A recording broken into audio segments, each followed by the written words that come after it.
Just like previous tutorial, we also split it into two parts.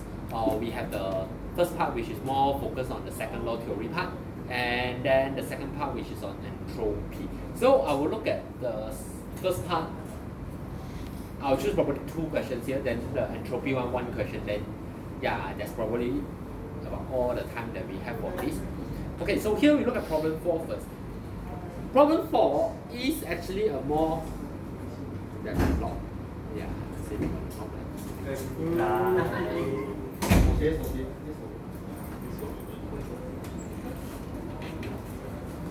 okay, so problem 4 is actually more of a. So many people.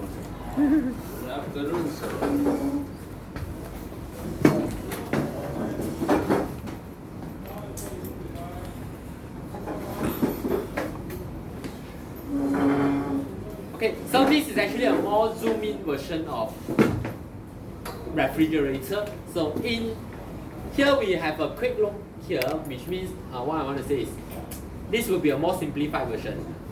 In your chapter 9, which is your final chapter, then you will see exactly how we analyze this thing. But here you can have basically a sneak peek of it now. Alright, so here, let's read the question. So R134A, so we start with R134A. So this is the refrigerant, so don't refer to the wrong table. Enters the condenser of a residential heat pump at 800 kilopascal and 35 degrees Celsius. So it enters the heat pump at this pressure. Actually the condenser of a heat pump, so correct. So this is what it is we are referring to. Let's call this one. And we know, and the mass flow rate is 0.018 kilogram per second. And it leaves at 800 kilopascal as a saturated liquid. So this is also more or less what you learned in your lab as well. These are the things that you measure in your lab, right? Same thing. We measure what's the temperature and pressure entering the condenser, and then what's the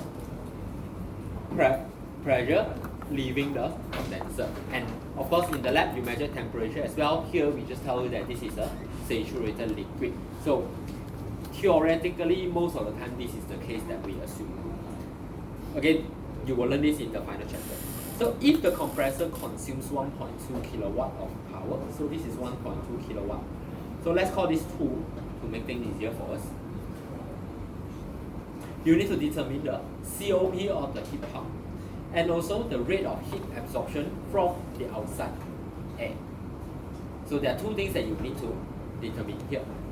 Of course, so far what you learned for this, right, it basically looks something like this. So this is the heat pump, and you are taking heat from TL, and you are taking heat from TH.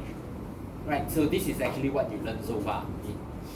But now, like I say, we are zooming in, and we try to have a closer look at this thing. So for A, you need to find the COP of the heat pump. So for a heat pump, what is the COP equation? So what is expected from a heat pump would be the QH, right? This is the output.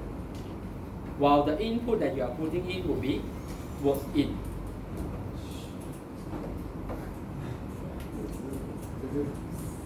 So this is how you can find the COP, right? Of course, general equation. So work in here is given to you. This is 1.2 kilowatt. The question here will be, how do we find QH?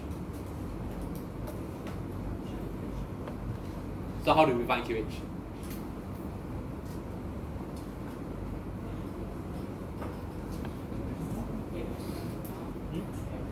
Use the temperature and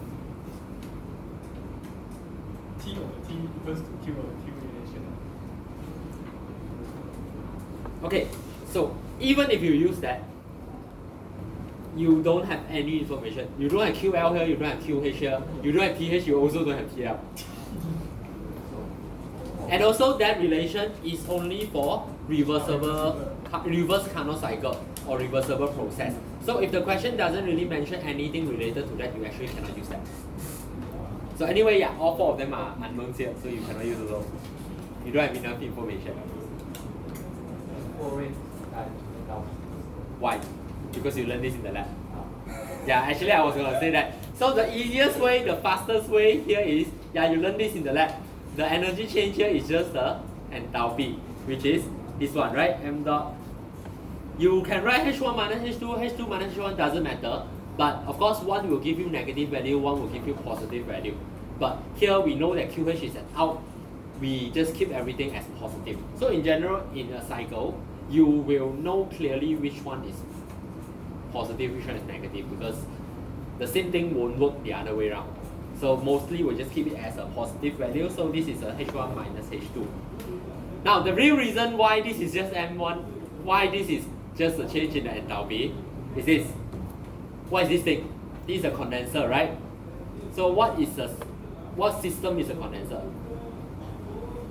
Open system. Condenser. You have flow flowing in and out. We are only looking at condenser here. So if you write the whole thing, if you want, you can write. Okay, I was just skip KE and PE lah, because those things we usually just assume they are negligible because not significant. So if you just look at this whole thing, right? What is the function of a condenser? The condenser is to reject heat. So this one we cancel off. Condenser is to reject heat. And for work itself, there shouldn't be any work to a condenser because it's just a heat exchanger. So you cancel this one off. So if you move them around, it just Q out equals to M dot H1 minus H2. So it's the exact same equation. So this is actually how we arrive at this lah. But of course, let me just tell you it's a change in enthalpy. That's too much work. Your lab cannot finish in 2 hours. Okay, so we have shown that so QH is Q out. So QH is just the change in enthalpy. So from here then things become easier, right? Because you know that P1 is 800 kilopascal. You know T1 is 35 degrees Celsius. This is a superheated state. So from here you can get H1. Then you also know that P2 is 800 kilopascal, saturated liquid. So from here you can get H2.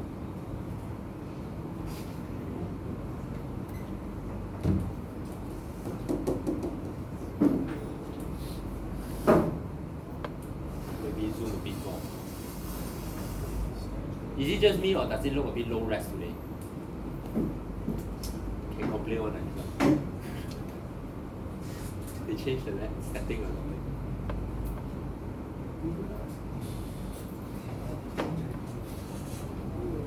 Okay, so from here, then you get H1, you get H2. Mass flow rate is given by the question. Then you can find the COP.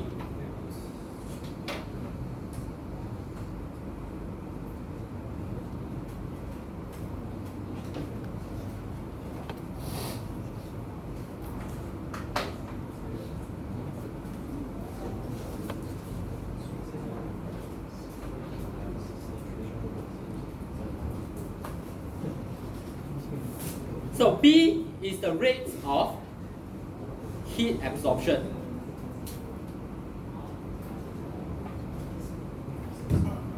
So what actually is the rate of heat absorption?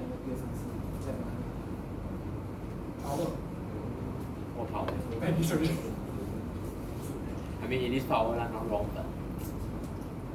So rate of heat absorption is pretty much QL, right? Because you are absorbing heat from the outside air here, then you are rejecting heat over here. So rate of heat absorption is actually QL.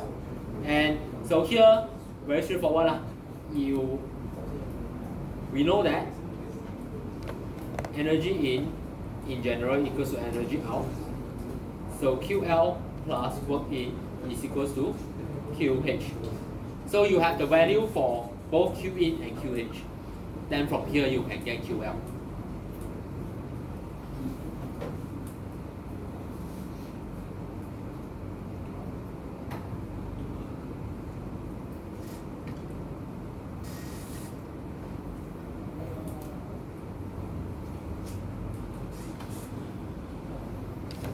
Actually, not just lower resolution, right? The whole thing was just smaller, right?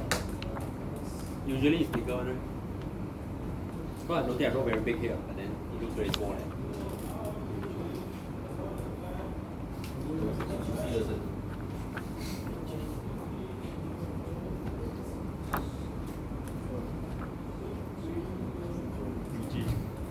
Yeah, he's next. I passed by myself. Okay, so is everyone done with this? Yes, then I'll move on to the next slide. Sorry, next question. Okay, so the next one that I want to discuss is actually question from 5. Let me bring it over to the next. Let's get some space.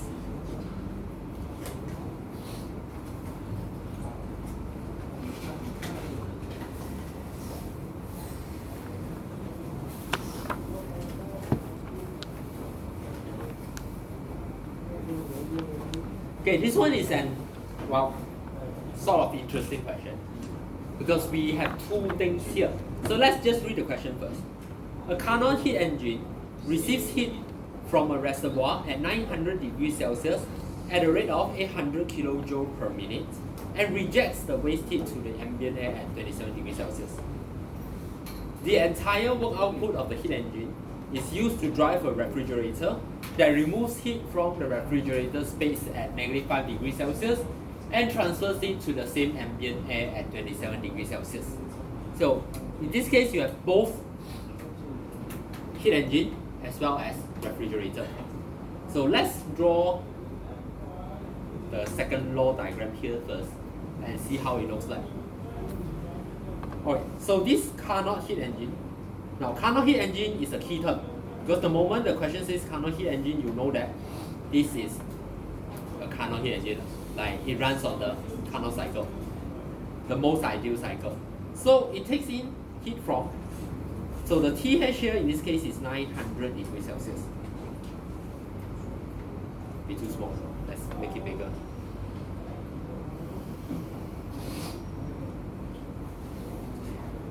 And so we take it in here, this is a heat engine. And it rejects it to a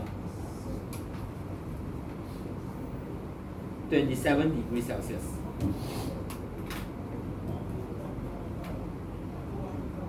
So this is, okay.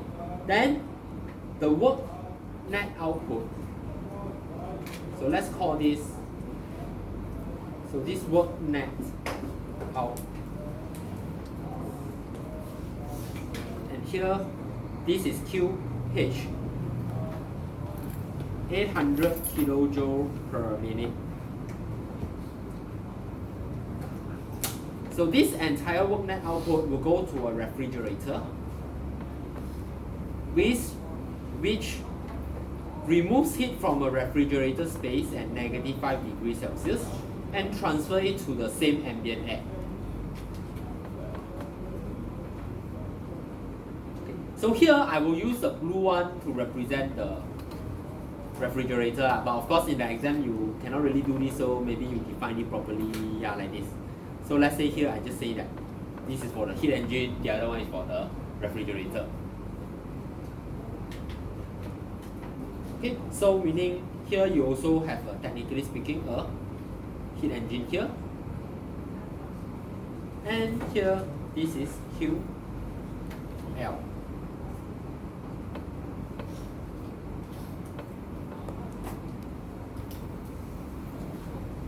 Okay, so this is roughly how it looks like. Make sense to you? Anyone that cannot understand this diagram?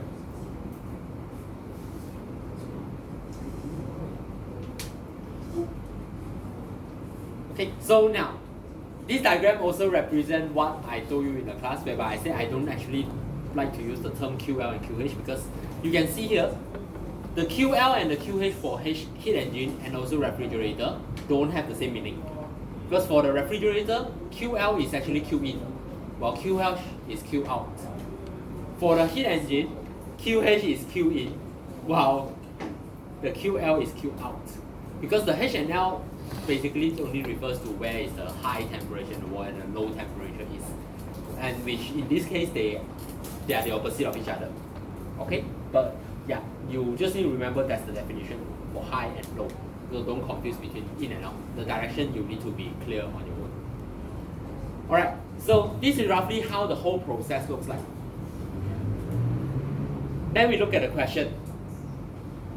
So you need to determine the maximum rates of heat removal from the refrigerated space. So meaning we are looking for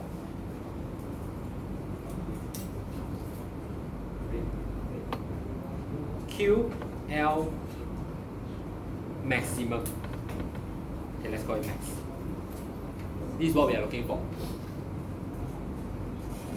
So, in order, maybe we go one by one first. Now the only information that you have here is QH for the heat engine. So very obviously you need to use the heat engine in order to find the information for refrigerator, right? So we start from the heat engine first. The link between them will be that the work into the refrigerator is equal to the work net out of the heat engine.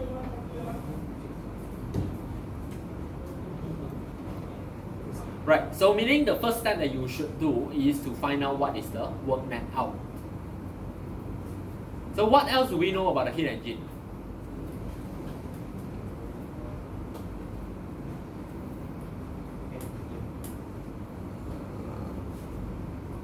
Ambient is 27 degrees Celsius. So what else do we know about heat engine?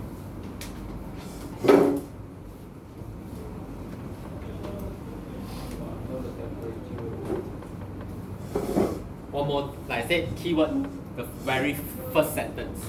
It is a Carnot heat engine. So if this is a Carnot heat engine, meaning, so we have a Carnot heat engine. So this will give you the maximum thermal efficiency. And how do you find the maximum thermal efficiency? It's based on, so like I said, don't memorize. The general equation is basically just this, or QH, whichever one. Then this is equal to 1 minus QL over QH. So since this is the Carnot version, maybe let me move this down.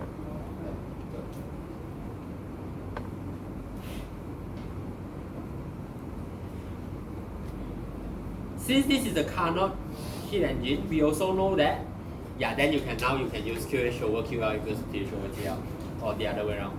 So this is TL over TH.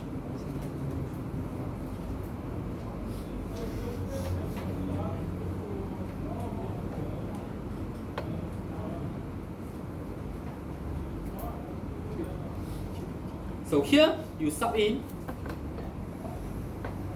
300 Kelvin. Here and here you sub in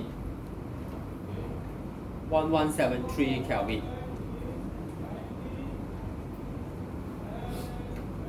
And from here you can get the maximum net work output from the heat engine.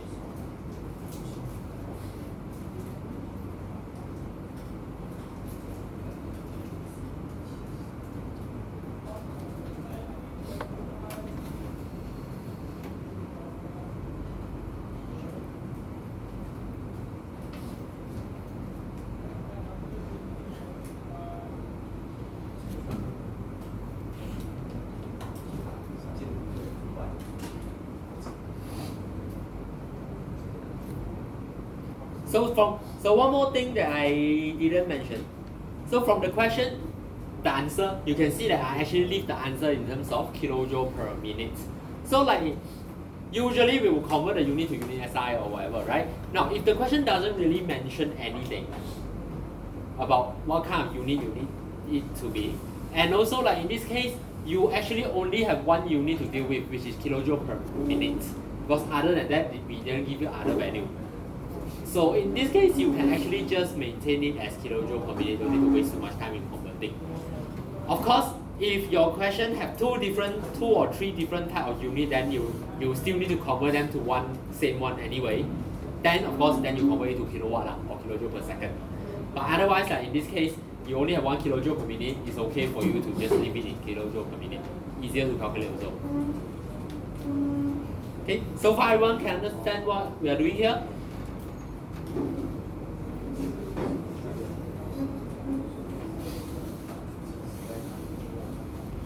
So from here you can get the network output, and so we bring back this, right? We know that this is the case.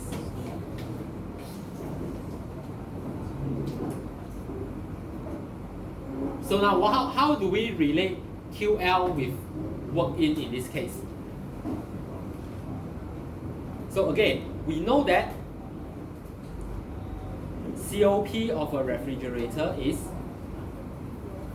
QL over work in, right? I will skip the R. This is what we know. And the question asks for the maximum rate of heat removal, which also means that we are still doing the same thing. So for maximum heat removal,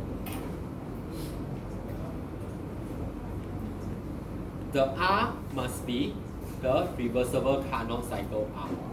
So it must be a fully reversible refrigerator, basically that. Okay, so which means that we can again do the same thing. We know that this equation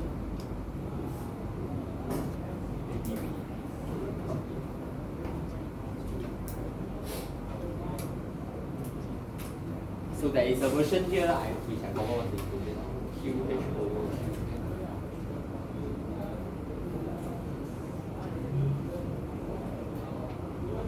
and we do the same thing, TH over TL minus 1.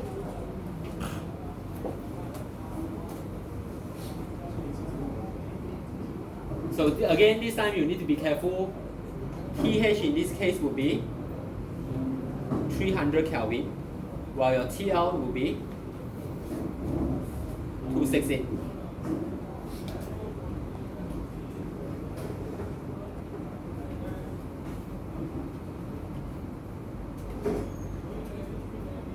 So then you can get QL value.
So clear? Any question here?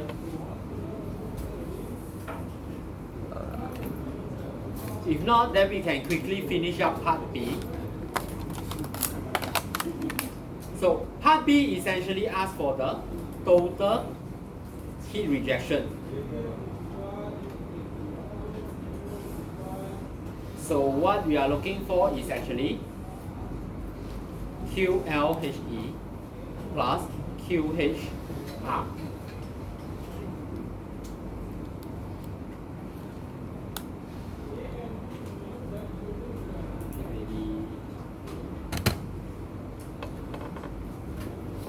So basically, this is very straightforward. This is just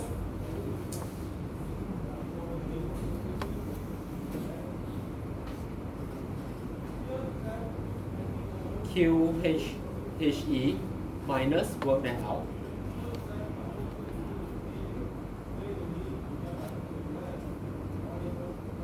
And QHR is just QLR plus work in.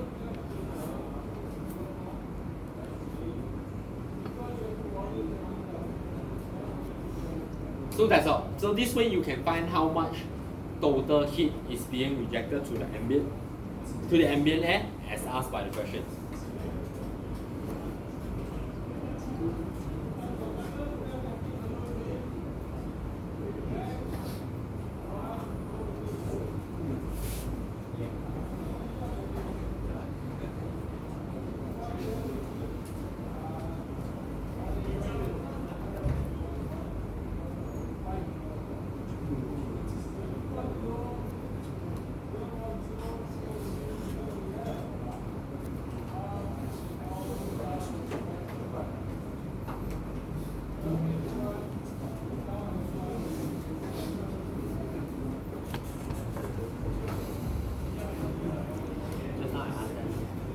Things that I teach this morning, they remember that they learned some of them before, no one remember. They very difficult.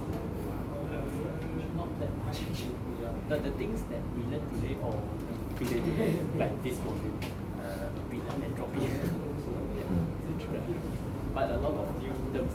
But not entropy. Entropy you learn in thermo, right? But no, what I was having was like isentropic and isentropic equation. All those actually apply to me. But not much. From last set. Because I was prepared. Yeah. Then was you guys haven't learned the more. Plus we obviously. Because last time actually studied. The more is second year, second semester. Last time. And then because of the pandemic, then I stopped it. Actually the soft should be But if both subjects together, I think it will be very stressed. Yeah, because usually after exam then band the whole. What's your result? Alright, so if everyone got no issue with this, we look at one entropy question now. The one that I choose to look at, you don't really need all those equations one. Okay, we look at problem 8.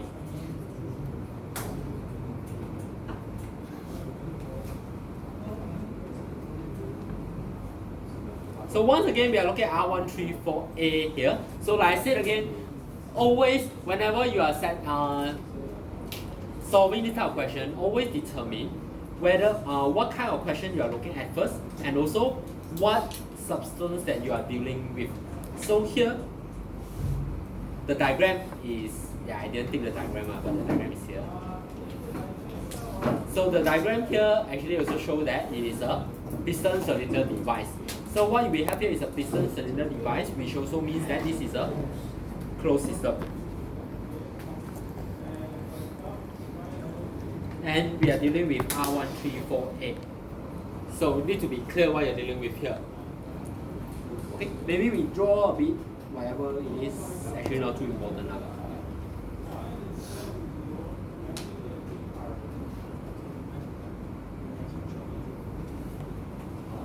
Okay, so we know that initially the pressure is 320 kilopascal.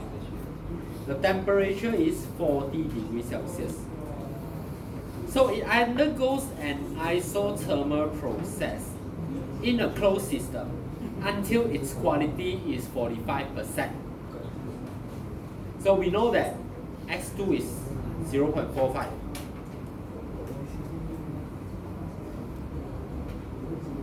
So A, draw TS diagram for this process. Technically speaking, you can't draw it right away because you don't know what is the initial state. Right, so meaning, even though question didn't really ask you to solve anything, what you need to do here first is that you need to check what is the initial phase here first, based on pressure equals to 320 kilopascal and temperature equals to 40 degrees Celsius. Can someone quickly check this and tell me what state it is? This is R1348, so don't look at the water table.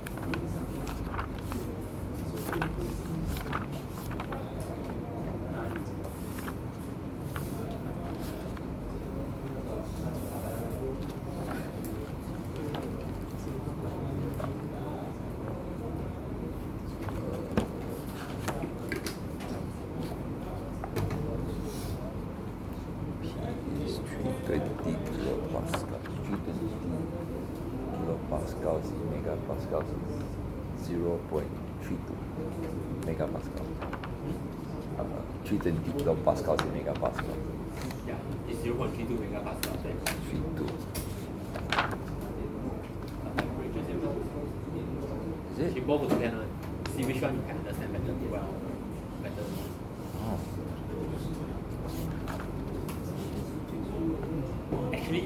Actually, just that table just now can give you answer. If you have 0.32 megapascal. Yeah, but the closest one is 0. I got 0.32. No, I don't need any value here. I just want what state is this or what. Superheated. Okay, so now, so initial state is a superheated state, right? Let's see. So initial state is a superheated vapor state or R1348. So because A, we need to draw TS diagram. So if you do not know what is the state, you can't draw the TS diagram, right?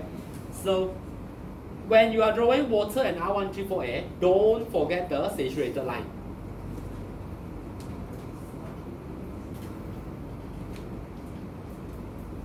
Then we know that initially it is a superheated state, so it should be somewhere here.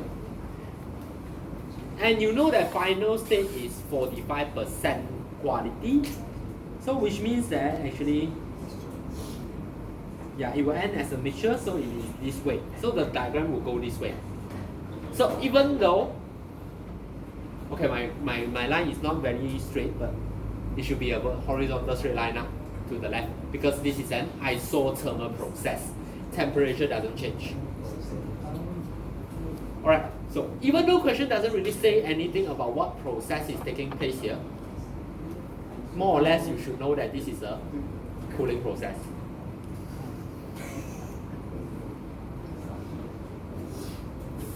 Right, because entropy is reducing. So you can also pretend that you don't know anything at this point. Then we try to solve it in B first.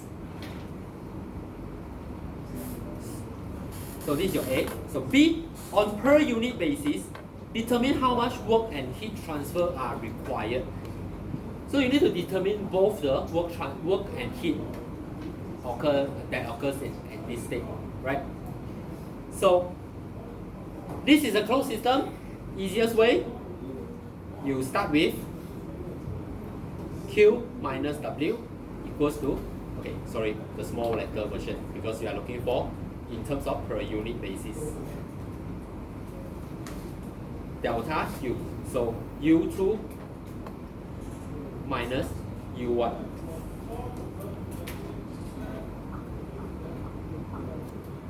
Okay, again, if you can know clearly what is the Q in, Q out, work in, work out, what are the Q in, Q out, work in, work out, you can expand the whole equation and then can solve accordingly. But here, we don't do that first. Let's pretend we don't do anything here. Okay, so what do we have here? We need to figure out this. We also need to figure out this. We can find out U2. Can we? We can, right? Yes. We can also find out U1. Yes. So for P, so let's write them out first. So for state 1, we know this.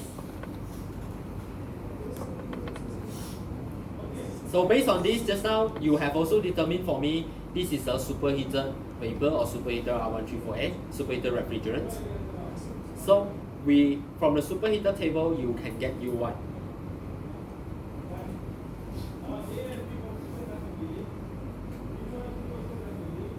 second state, we know that T2 is equals to T1. And X2 is 0.45. So from here, you can also get U2.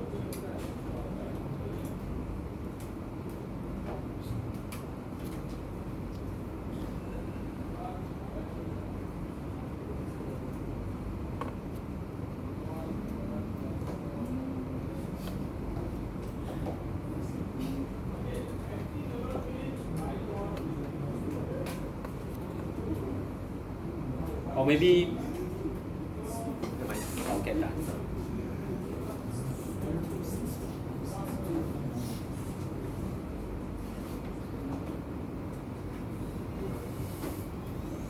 So if you read the table, this should be the value that you get.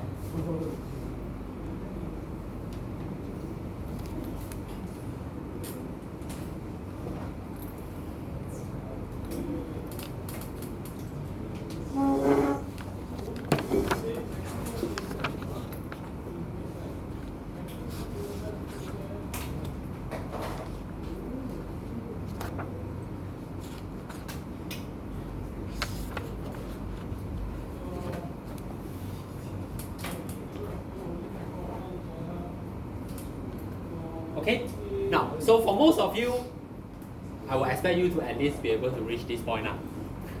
Okay? So that one from table, right? Yeah. The X2, so... S2 from table? No, S2 is question. Oh yeah. So it's given, so we need to find the value of U2 from the table, is it? You need to find UF and UFG. Then you use the X2 to calculate U2. Because it's a mixture. Okay, so again, for most of you, this is probably where you will stop. Or at least, my expectation is at least you can do until this point now. Alright, but now we still have two variables, and the two variables are actually what the question is asking for, which is Q and W. So you need a way to find out these two things. What can we do here? Can you recall anything from this morning?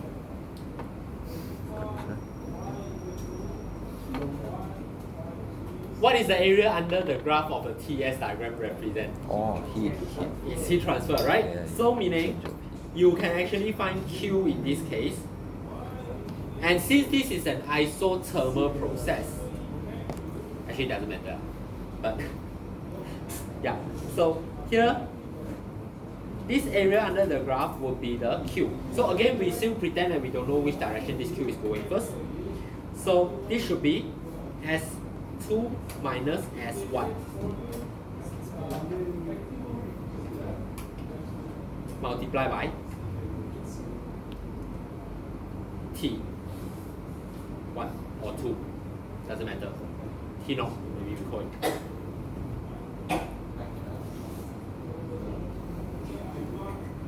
Okay, so this is the same equation as what you learned this morning. This morning we learned that isothermal process, then delta S equals to Q, it was capital Q over T, right?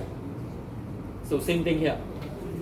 We just move T0. So we just move the T over, that is the equation.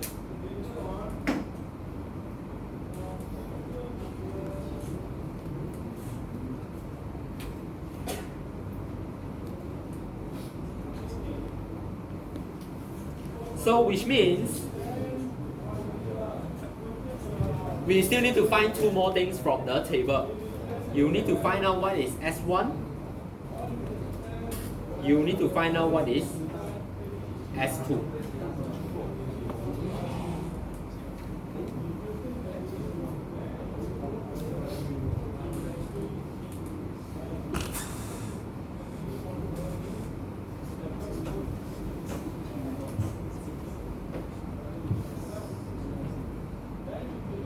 So that one is Q over T bar, not. Oh, so yeah, accidentally wrote extra term. It's just T.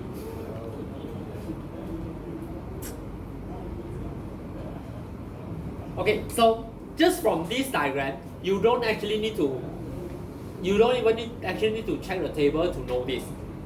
This will actually give you a negative value, right? Because if you look at the graph, S2 is definitely a smaller value compared to S1, which means this Q will be a negative value. You will get a Q out in this case. So if you sub this Q out value, so the Q out in, so now if you are using this complete Q minus W equation here, okay, so this original equation, then you need to sub in the entire value including with the negative value in. So meaning here your equation become negative minus W equals to U2 minus U1.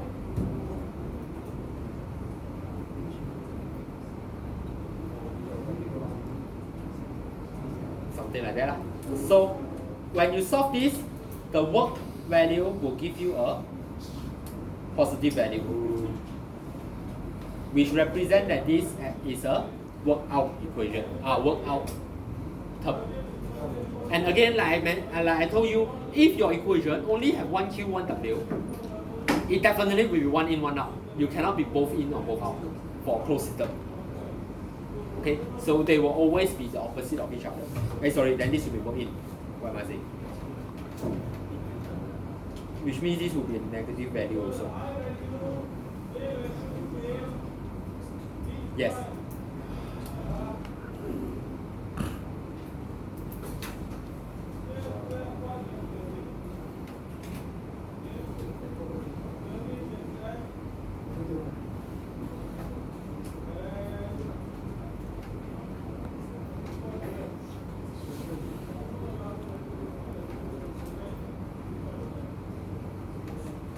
So of course, now let's say if initially you wrote this equation directly,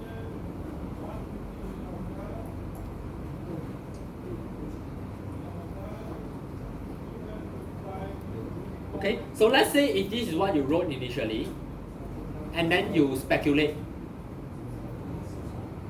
So you speculate that this is zero, and this is 0. So you will end up with Q out plus work in equals to U2 minus U1, right?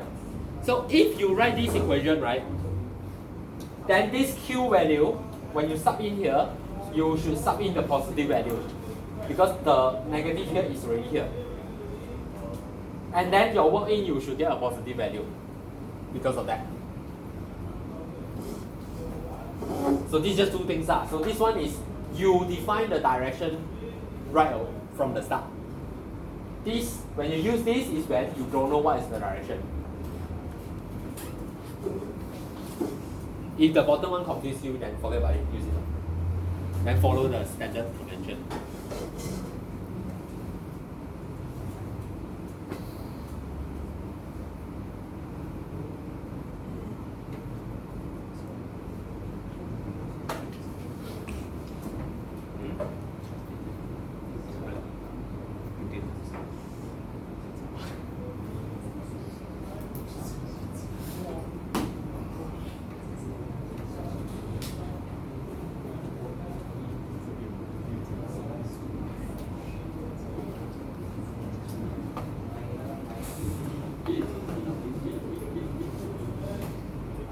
Okay, so we are left with 5 minutes.